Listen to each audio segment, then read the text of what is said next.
Julia Gillard has announced that on Sunday she's going to announce, it's an announcement about an announcement, that she's going to bring in her carbon tax and announce what the details are on Sunday.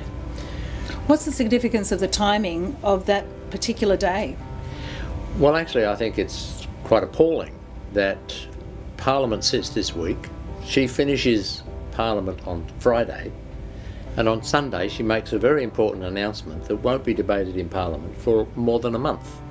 And that really gives her time to tell everybody in the country about why we should have the carbon tax without the other parties being able to debate that in question time and other things. Well, unless the media actually go to the other parties, they're only going to get one side of the story. And the other thing about Sunday, why Sunday? I mean, Sunday is, well, is it a rest day? Well, no, it's a day when a lot of people play sport, a lot of news turns to sport rather than the news because people want to perhaps get away from it. I think it's actually very deceitful to make a major announcement 2 days after Parliament closes for a long break and do it on a Sunday. So where do we go from here? We're going to get a carbon tax, according to Julia Gillard, the person who said, no, there will not be a carbon tax during my term of office in Parliament. But what is a carbon tax actually going to do? Well, I think really the carbon tax is going to redistribute wealth, and it really comes down to that. We're going to be taxing what Julia Gillard's calling the 1,000 biggest polluters in the country, whether that's electricity producers, coal-fired power stations, coal miners, and other businesses that are seen to emit carbon dioxide. And of course, that's the other aspect of this. What is a carbon tax? We're not actually taxing carbon, where people really think of black sooty bits in the atmosphere, or it's also often called pollution. Carbon pollution we hear by almost every government minister. And pollution we think of, nasty things being put into rivers or into the atmosphere. So what is carbon dioxide?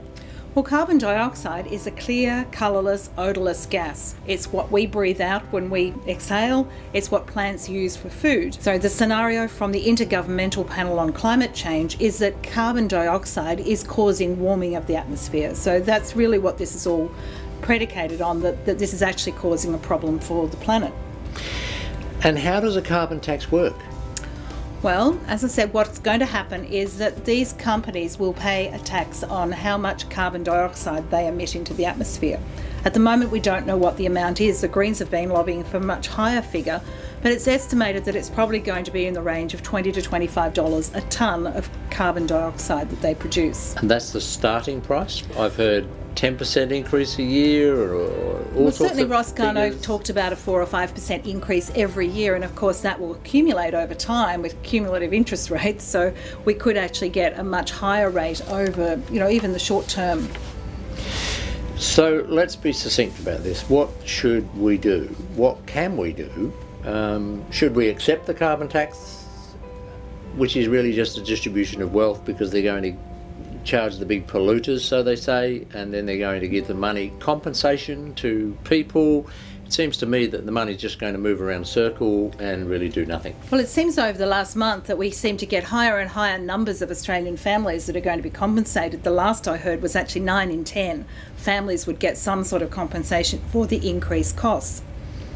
And the problem with that is it actually tends to make people think, well, it's really not going to affect me, so maybe we just do it anyway. But of course, this is the first step. They're still talking about a carbon pollution reduction scheme, an emissions trading scheme. Whatever that means, and really trading carbon. And we've just seen recently the total collapse of the European carbon scheme, dropping to about €12 or $16 a tonne.